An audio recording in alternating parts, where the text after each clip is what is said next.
Says we're live. All right. I think we're good. All right. See if anybody hops on here. Don't usually get many people live on Facebook, but we get on YouTube, but we get a few live on Facebook. So Cool. handful. Yeah, that buckle I finished up today was actually a product of your advertisement on Burning Daylight. Yeah, I saw. That's awesome. I saw that Jen posted that too. That looks nice too. Thank you. Did you do that on your microscope, or is that all? No, that's just all freehand. Yeah, free eyeballs. I mean, free ball in that one. Yeah, it looked good. So I think I saw that they liked it, so that's good. It looked really, really nice. Yeah, I like that engraved steel look with just the plain silver. Yeah, it looks good. Yeah, it was simple, but it looked really nice. So right. We got a few people here. We're live with Tracie Morrison. Tracie Morrison Custom Silverworks at Chelsea, Oklahoma. Proud sponsor of the show. I'm proud to have him on as a sponsor, friend of the show, and just a hell of a silversmith, hell of an engraver, Tracie. I've enjoyed watching put your work out. I've that I kept that horn cap and the money clip a little longer than I probably should have, but I liked. I'm not good at going to the mailbox more than anything, but I also kind of liked seeing the stuff. I was like, it's pretty cool that I get to give this kind of stuff away. It's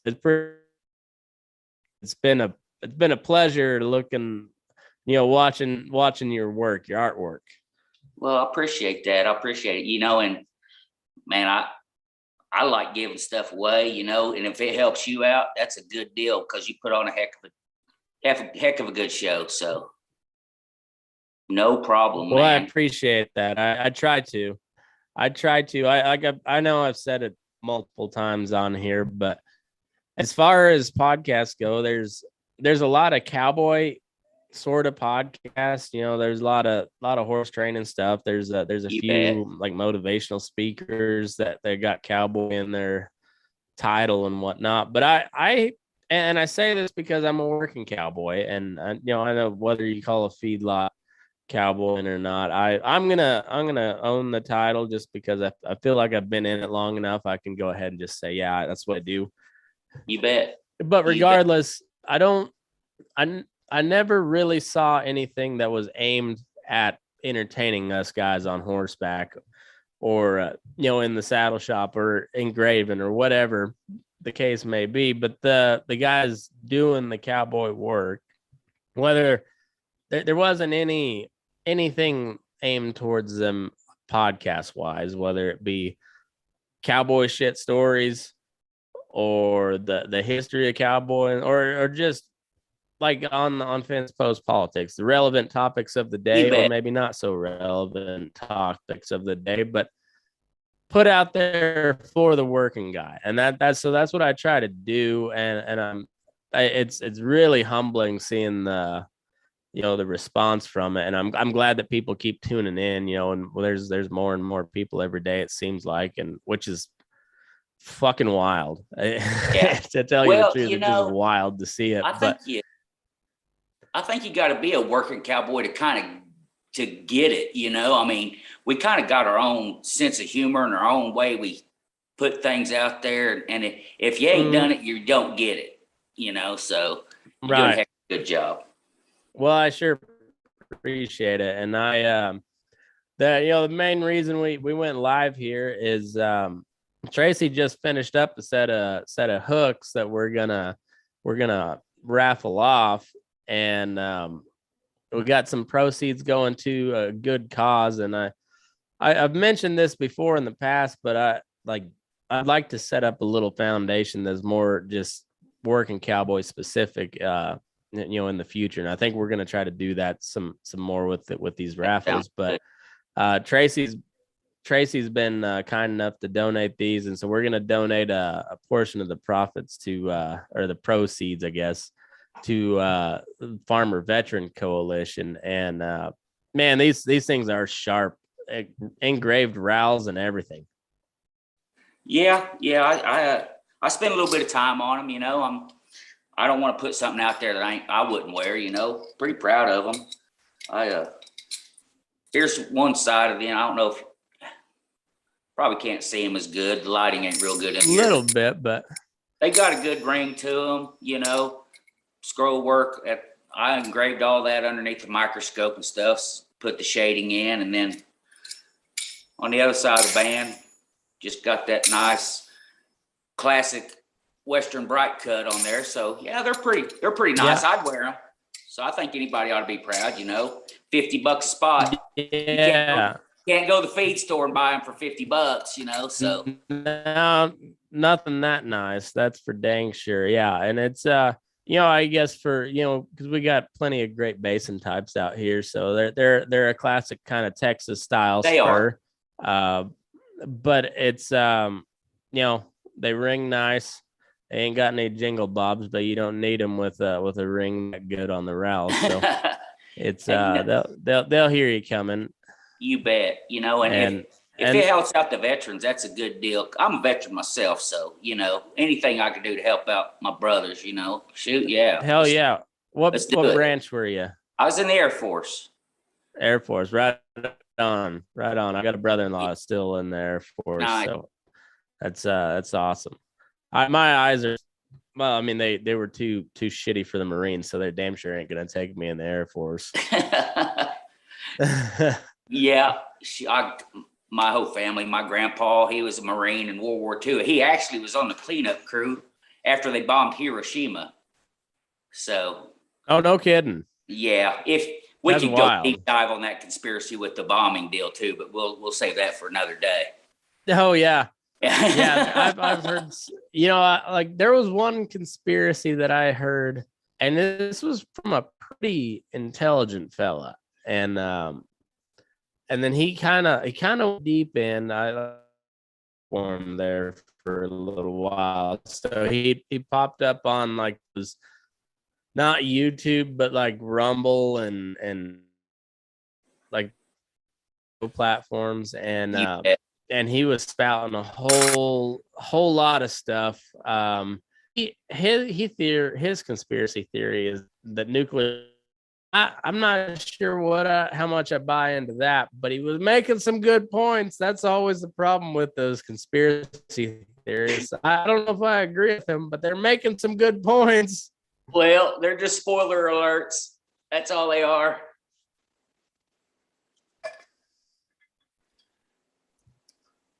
I think I lost you there. In my back. Might have been on my end. I see you. You're kind of frozen time. There you go. There we are. All right. Well, we were talking conspiracies, and the internet didn't like that. So anyway, like I said, I don't agree. I'm all sold, but they make some good points. Yes, they do. So yeah, that's well, that might be a topic for another day. We'll see if we get to it tonight. Well, you never know where we go, but I wanted since you've been kind enough to sponsor the show and donate some stuff, so like let's talk about what you got going on. How'd you get into to building the cowboy shit? I got, you know, I guess maker, engraver, that's kind of what your title would be, or your category. Yeah. You know, I worked on these ranches and stuff around here for I don't know, probably 20 plus years, and just plugged along. Yeah. And I was about 45, and I was working on this outfit. And if you've ever been to Oklahoma, they had a bunch. They used to strip mine this around here, and they had to go back and fill it all in what they call reclaim land. Well, hell, there ain't but about a half inch of topsoil. The rest of it's rocks, you know, and then there's brush everywhere. And we was doing a gather, and there's this old cow. She's shaded up and brushed up, and we finally found her. She come busting out of there, and I blew to her and roped her. Well, I had a pretty bad horse wreck and end up cracking my arm in two. Oh shit. Yeah, and it was pretty bad breaking. I was 45, like I said. Shoot, man, that took a long time to heal. And I bet so. I'm like, I better hang my spurs up and go to town and get a job with a pension, or I ain't gonna make it. Well, after a couple of years of that, I missed all my cowboy buddies and kind of not being in the loop anymore. So I thought, I'll just start building. I'd like to start building stuff for them, that way I can at least visit and keep in contact and everything. And got in contact with a guy just down the road from me, Kenny Stidley and Leon Hughes. They're pretty good makers and heck of good guys. And they kind of pointed me in the right direction, gave me a few tips and tricks, and off I went. So hell yeah. Here I am, trial. There you go. Well, how long you been at it? Just building the stuff. The first piece I ever built was for my dad's birthday, and it'll be 4 years in January. So not quite 4 years. Oh no shit. So you're still like pretty new to the game. I'm still you've come a long ways, man. Well, thank you. You've come a long ways because your engraving really looks nice. And so I would assume those guys down the road there from you are kind of where you, I won't say copycat your style, but where like that's like, I'm sure it's a huge influence on you. Oh, well, yeah, Leon, he's a real good engraver. I think he's 86 years old now. He don't use a microscope or nothing. I think he does it all by feel anymore, And then Kenny, he always emphasizes, if you're going to do something, make it right and make it clean. So, Yeah. So that's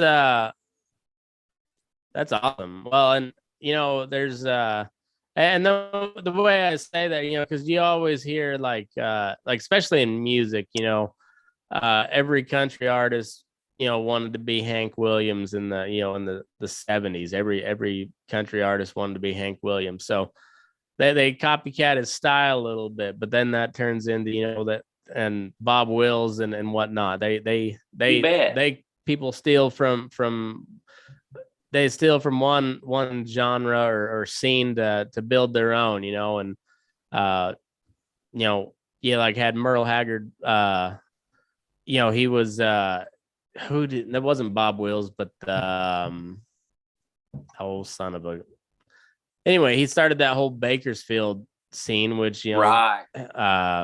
Merle Haggard came out of there, and then Dwight Yoakam, and it was just, it was a whole different scene than, just like the outlaw country guys did, and it was always, but they always had influences, and that they'd rob a little bit of sound from here and then add their own stuff, and I think any good artist, there's very few of those artists that like just spawned something new, and even a guy like Hendrix, who just completely redefined how you played guitar, took a ton of influence from the blues. And Robert Johnson,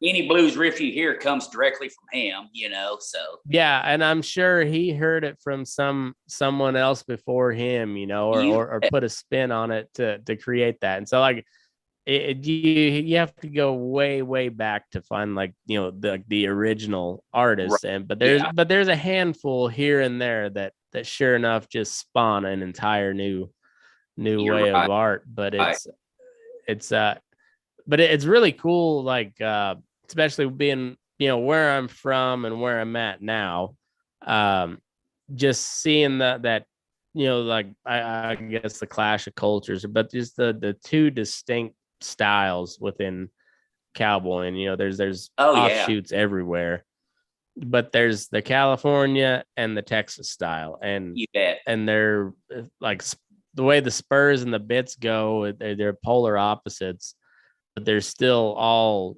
unique and beautiful, the craftsmanship in their own way. And it's just really neat to look at those differences. Yeah, I'm kind of a crossbreed on that. I like Texas top style spurs, I mean, that's what I Mm-hmm. like. But I like those California style bridle bits, and I just got through building a La Crucis bit, and I just Mm-hmm. enjoyed the heck out of that because there's a lot that goes into that. And boy, you can sure make them shine. They're nice.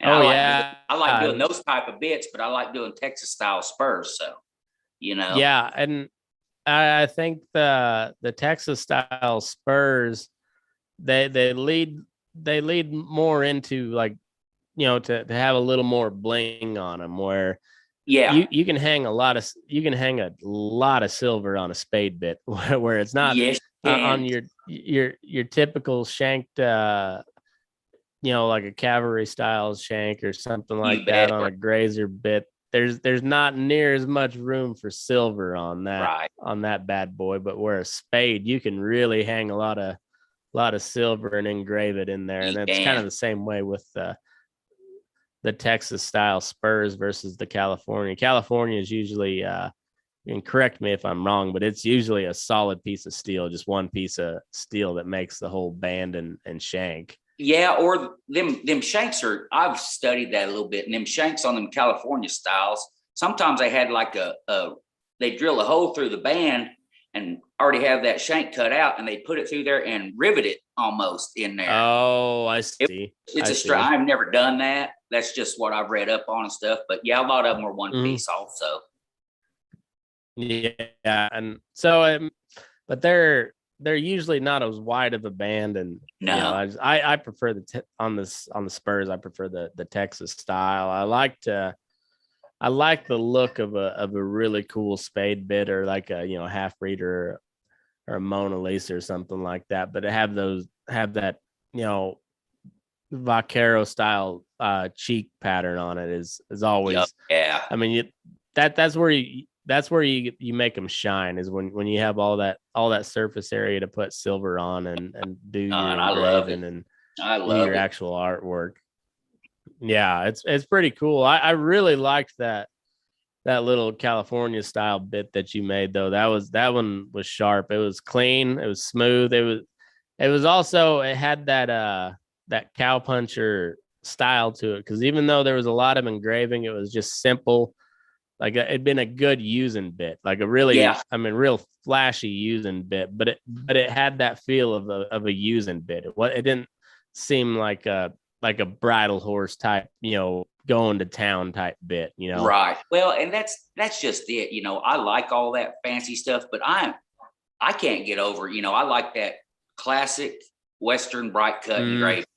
You know, and that's probably how I make all my stuff. Now, don't get me wrong, that other style engraving is just awesome, but for me, for bits and spurs, that classic bright cut is where it's at because that's just where it's at for me, and it's using stuff, and that's what I make. I make stuff to use.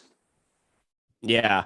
Well, that's awesome. So I just it's once you start diving into all that and you see everybody's different style and it it's really cool to see how all that all comes together, and like I contrast your stuff with Matt Wilson a lot because where you're more of like a technical old school style engraver and Matt Wilson's just like a wild child where anything that comes to his mind, he's like, I'll put that on a bit, he's just Right, like, right. and it's cool to see all those styles and I love watching them all and Oh yeah. seeing just because it's all a different style of artwork, and once you get to like once you look at it like a piece of art because it is, and then you start to think about all the different personalities and whatnot and environments that people That's come up in that influence that type of art. Oh yeah, yeah. Some of those guys they're outrageous. Their Yeah. imaginations are crazy. And I love looking at that Hmm. stuff. I admire so many people that do this, because like everybody's got, like you said, their own personalities, their own twist, their own ideas. I love it. I don't know. But yeah, I just kind of picked it up, watched a lot of videos. I haven't ever taken a class. YouTube's, yeah. Well, anymore, if you know a good maker and you got YouTube, like that's about the best schooling you can get is go learn from somebody in person that and you're not, like that way you can kind of learn on your own speed. And then if you got any questions about something else, just give it a little search on YouTube, and there's probably 500 videos about something similar. Oh yeah, and it can be discouraging too, because you look at some of these guys on there, and that you really want to be like, and man, to get there, at times you just want to throw all your crap down and walk off, because you're like, oh man, I'll never be able to do that. But you got to keep plugging, shoot. Yeah. Well, it's the same way on this podcast deal. There's times where, like, I think I covered a subject pretty good and made a good podcast of it, and then I'll listen to somebody else that did the same subject, and I was like, God damn it, I had that joke, same joke, and I didn't, I just didn't pull the trigger on it or something, or I forgot to say it, and I was like, man, they just blew mine right out of the water, and I was feeling really good about that episode, but it's it's all part of the game. You learn, you live and you learn. You bet. And you know what? If you're not. Oh, go ahead. I was going to say, what's pretty neat about this whole deal, it's not like you'd think, an engraver kind of keeping all his tricks and tips, close to his chest. Man, everybody that I've met so far is happy to share ideas and how they get by doing stuff and what works best for them. So it's been a good deal. I'm never scared to ask a question, and everybody's free to give me an answer. So it's been pretty nice, really has. Well, that's awesome, and that's one of the things I love about the cowboy world in general is even those crotchety old farts that they seem like they're pretty unapproachable. If you ask them a question and they can tell you're being you're sure enough asking a question and not being a smart ass or something, they'll typically, and they might put it in a smart ass way, but they'll give you plenty of good advice. They're most of the time they're not ones to hold it back. But of course, when you're working in a cowboy crew, if you're not telling the guy that's the weak link how to get better, well, he ain't gonna get better. One of these days, that's gonna bite you in the ass, and you're gonna get hurt or something. So it just, I kind of cut my teeth around those them old crotchety types, and they damn sure eat your ass, but they damn sure, after all the work was done, they'd come and say, hey, if you would have tried this, you might got by a little bit better, and they damn sure tell you after everything's done and pull you off to the side saying, you're messing up. You need to watch what you're doing, pay attention, Yeah. Because hell, even the boss man will get screamed at in the heat of the battle. I mean, that's one thing. Oh, yeah. Everybody's fair game when you're working cattle. Wives, dogs, bosses, presidents, it don't matter. if you're there working cattle and shit ain't going the right way, you're in the line of sight. You're in the line of fire. And everybody just kind of knows that. Oh yeah. Or they should. And if they don't, they find out. If they don't know, they find out real quick. Yeah, if you got thin skin, you're in the wrong game. Yeah, that's for sure. But it's funny. It's amazing how many thin-skinned folks skate by, and still, like I've met several either in higher positions or just been around forever that are just the most non-joke taking, thin-skinned sons of bitches I've ever met in my life. And it's like, man, I thought a sense of humor was almost required to be a cowboy, but it makes you wonder sometimes. Well, if you notice, most of those types are, like you said, they're in the higher positions. And I don't know how that works, but it seems like it's always been like that and always will be like that. Always does. Yeah. I don't know what it is, but I was talking to Matt Wilson today, and I guess it was the guy I work with, and we were talking about like Monty Walsh said, he's a numbers guy.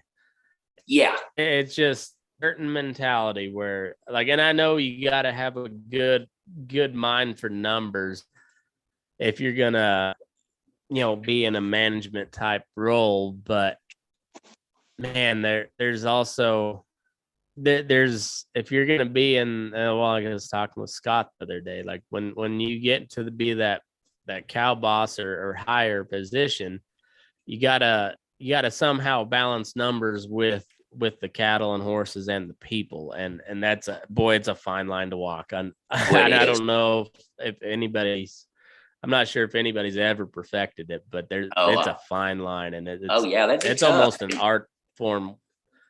Yeah, it's almost an art form in and of itself. Well, and like you were saying, once you get in that position, you're no longer one of the guys, and that's what would just suck. And if you can be one of the guys, well, you're the rare deal, because that's usually not how it works. Once you become the cow boss, right, you're the cow boss. Mm-hmm. Yeah, and it's just and no matter how bad you want to be, and you can't you can play that way with the guys for a long time, and you can almost you can go that way until you get fired. When you at some point, you're still, even though you're one of the guys to the crew, you're not to the upper management. You're exactly. just not. And or you get that promotion, and even though the upper management might see you as one of the guys don't see you as one of the guys. Yeah, anymore. you got and that so right. There's that right.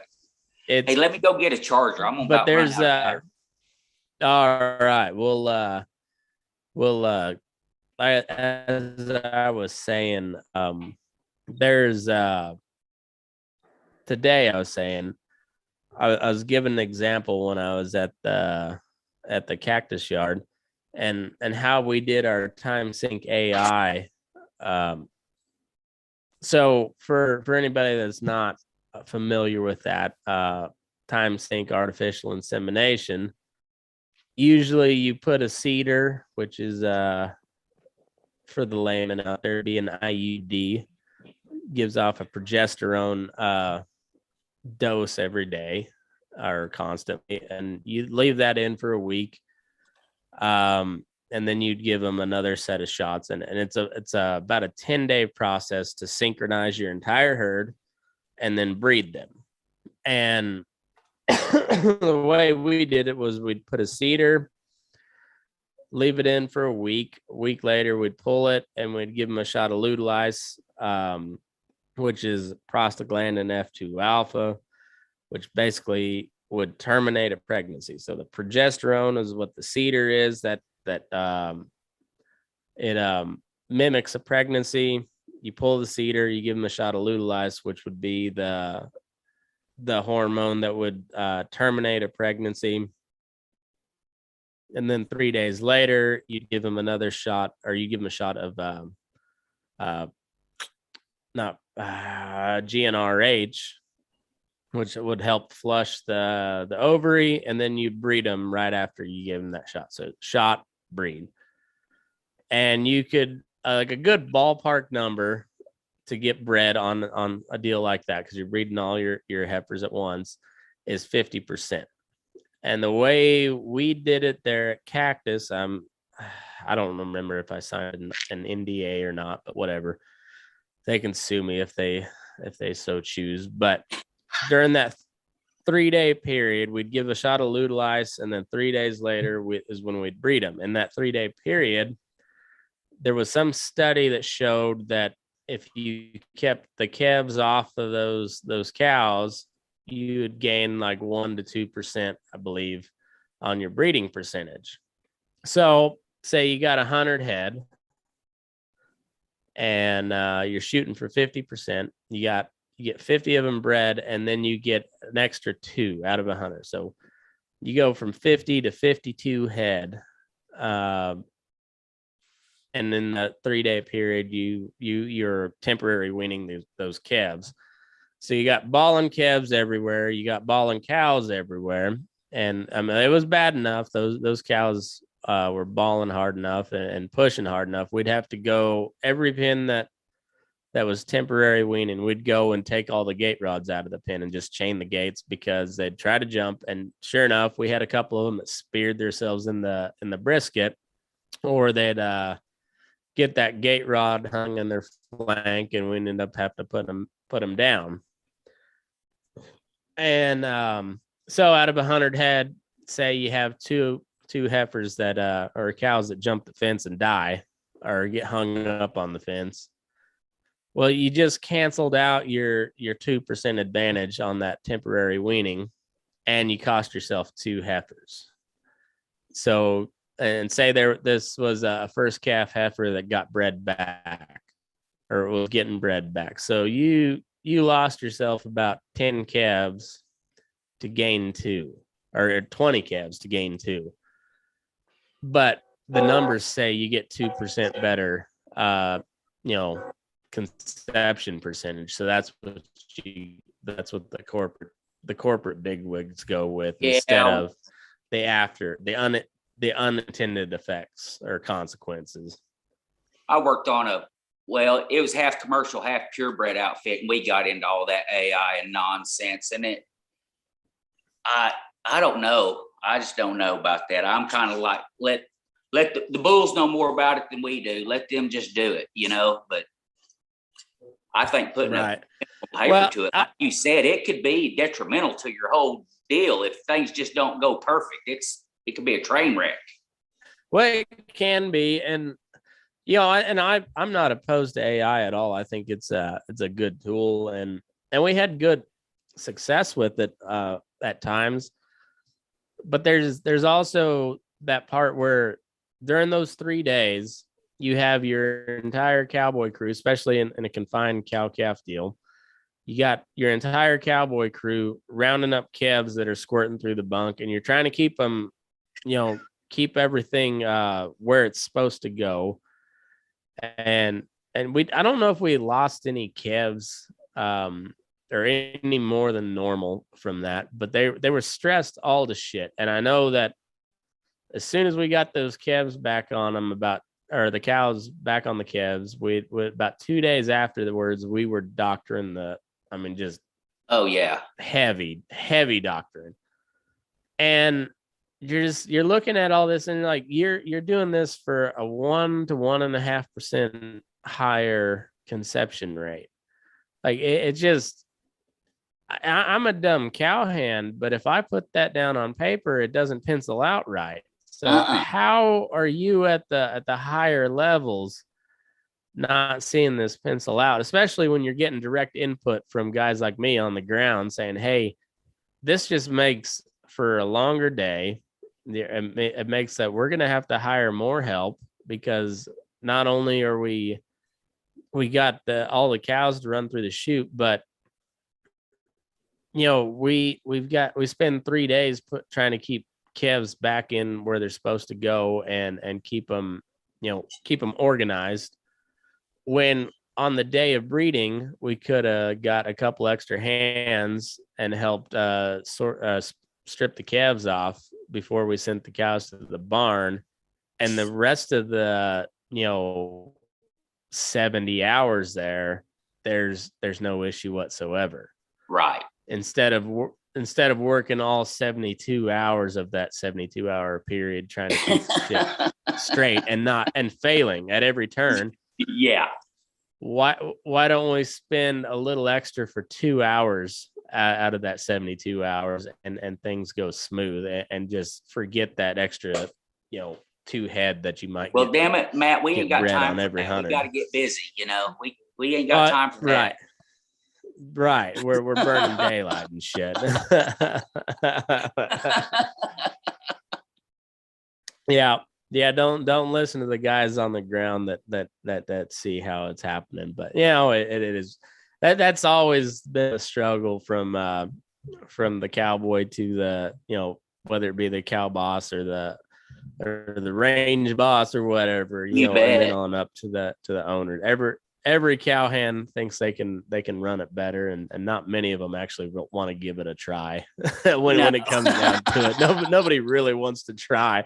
They just I just as soon bitch about it Well, and know yeah, that I'm that's what right I'm in my best head. at. I'm not. Well, yeah, I mean, I can tell you 7 ways from Sunday how I can do this better than you, but I don't want to actually have to prove it. Yeah, That takes actually that takes some unnecessary risk, in my right. opinion. Yeah. Uh you said you've been kind of out of the game, you know, as far as full-time cowhand for like 7 years. What's outside of just being around the guys, what's the part you miss the most? Oh man, I like getting up there. I mean, this may sound stupid, but just getting out there before daylight and watching the sun come up, on horseback, Yeah, riding riding through them pairs, checking on the babies. yeah, I miss that. yeah. I hate getting up early when I don't have to, but I do like watching the sunrise. You know, I'm not one that's gonna sleep till noon every day, but Right. on my days off, I'm not gonna wake up at 4:30 if I don't absolutely have to. And then on my days that I do work, I'm not gonna wake up at 7 or at 4:30 if I don't have to. Um, but there is just some, like you said, there's something about riding out at sun up, and it's one of the annoyances of this particular feedlot, and it's nothing that, nothing that really can be done. But I the way we feed stuff, your best, like your best option is to, especially on these Holstein heifers, is catch them like right, like 5 minutes after they've been the feed truck's been through. So a lot of times we're waiting and the sun's up, been up for 45 minutes by the time we finally ride out. But there's still something about just seeing that sun peek up over the There is. horizon. There It's is. just yeah, it's nice. There's I don't know, it's funny, you can ask any cowhand ever about what their favorite part of being a cowhand, or any old retired or crippled or whatever, cowhand that used to be in it, and ask what they miss the most, and there's not a single one of them that'll say the pay. Not a damn one that'll say they miss the pay. It's always something else.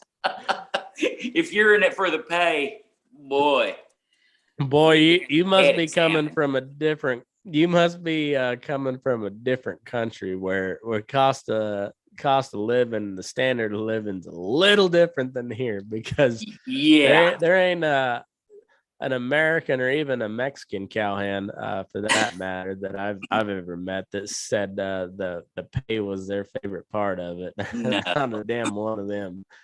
No. But it's And you- they're they're just something, whether it be you got to go blow to one and just and get ready for the fight once that rope comes tight. That's always a fun time, but there's also that sense of accomplishment when you're walking through, a bunch of pairs, and you see a bunch of babies just bucking around, being retarded little shits, and just right. like, yep, there's something cool about that too. Just There is. not You know, not even having to worry about shaking a loop out, just sitting back and watching, and you're just like, yep, done uh, good on these ones.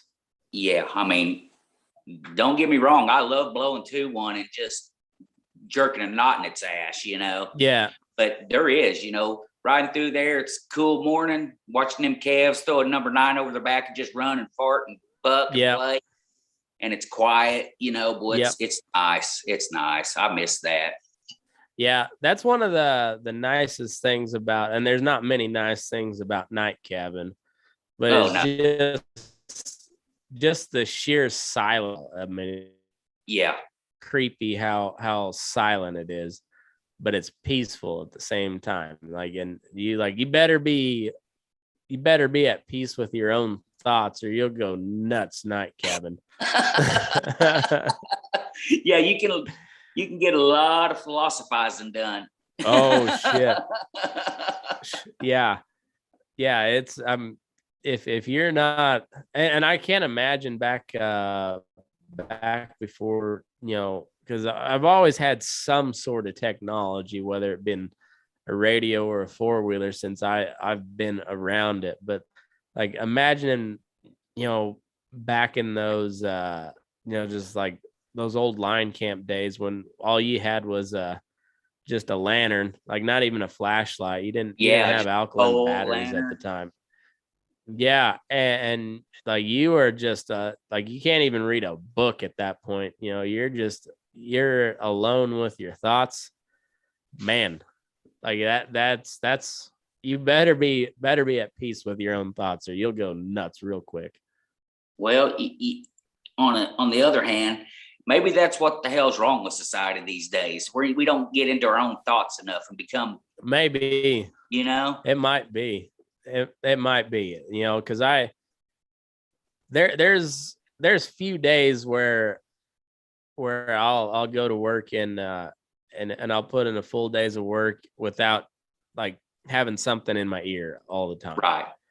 And I it varies from I mean, like I was listening to what's his name, Solzhenitsyn, the Gulag Archipelago the other day, some like really deep, um profound, dark type of factual stuff, or I can go to Drinking Bros and the Legion of Skanks and just hear dick Right. jokes, for an hour.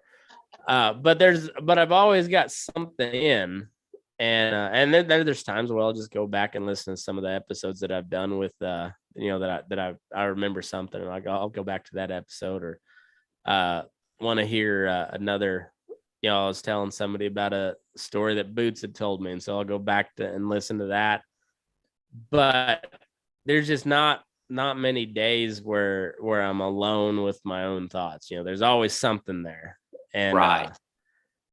I think you may be right. There's times where you just got to shut everything down and just not even worry about putting music on in the background. Just Right. And I'm guilty of that too. There's there's not a minute goes by, it seems like, that I'm not listening to a podcast or music or the TV's blaring or Mhm. something. Right, And some sort of background noise, and yeah, and maybe that's what drives people crazy anymore, is just like they never come face to face with their own thoughts. I don't know. That's me right. speculating, but Yeah. there's. Oh, go And ahead. back then, they had, like you said, those coal lanterns and stuff, but shoot, they step outside and it's total darkness, no light pollution or anything, and be able to see the stars Yep. like that. I don't know. That sounds like a pretty good life in a way. It really does, and don't get me wrong. There's plenty of advantages to technology and how far we've come, and you know it is really nice not having to just run in a bunch of wild horses and 4-foot them Oh and yeah, and scotch up a leg and then just get on them. Like that's how it's used to just be done. yeah. And we don't have to do that so much anymore. And that's nice. Well, there's too many good ones to be riding a dink these days. Right. Exactly. But there's also a lot of value to knowing how to do all that too. And that's one of the cool things about the cowboy culture, is like, even though it has evolved and progressed over the decades and the centuries, there's still that basic element where you got to know how to train a horse. You got to know how to handle a rope. You bet. and you got to know how to be able to outthink a cow, and that's Right. basically what you got to do. And Yeah. Even with all that technology, that cow can outsmart you, at least 50% of the time. If that Yeah. cow really wants to, she can get by you. Oh yeah. Oh yeah. As dumb as they are, like you said in your other podcast, as dumb as they are, they can be pretty crafty and clever at times. Oh yeah. I know. Horse ain't any different either. They I was telling somebody that they were showing rubbing up on a horse out in the middle of a pen and whatnot, and so he ain't caught though. He's humoring you until you Right. put that halter on him, then he's caught. Yeah. But up until then, you can rub on him all you want until he decides he don't want it anymore, and then he'll just walk away, and there ain't much you can do about it. And so it's just there's at the end of the day, we're dealing with a bunch of dumb animals, and when they decide they don't want to work, you got to get craftier than they are. I'm not saying I'm a horse hand or anything, but my grandpa, he's an old cowboy and he's a horse trader. So, he drag stuff home off the killer line at the horse sale, or, he may see something that had some shape out there in the pasture and he just whip in there and buy it, And, me and my brother, we were nothing but his crash test dummies. So we got to ride about anything there was to ride. And Grandpa was pretty old school. He knew how to deal with some of those bad ones. And, as much as I like the way they, you can handle them quiet, they teach how to handle them quiet these days. There are some of those outlaws that you just got to kind of take the old 2x4 method to, and lay them down, throw a tarp over them and just beat the piss out of them. Yeah. I mean, there's times where like it's cold, hard ask, facts, but it's the truth. You ask, you ask nicely, you ask a little less nicely, and then you tell them, and then it's just like, all right, listen here, motherfucker, this is what we're doing. And there's no other option to it. And you don't ever want to come for that moment. And I don't mind going through a fight, but I'm not a fighter like that. I just soon talk them out of it and let's work together, because it just, after a while, it gets old, and I don't ride near as well as Dan Hartman. So it's just like, let's get you out of that mindset and let's go to working. But then there's other times where it's just like, all right, enough's enough.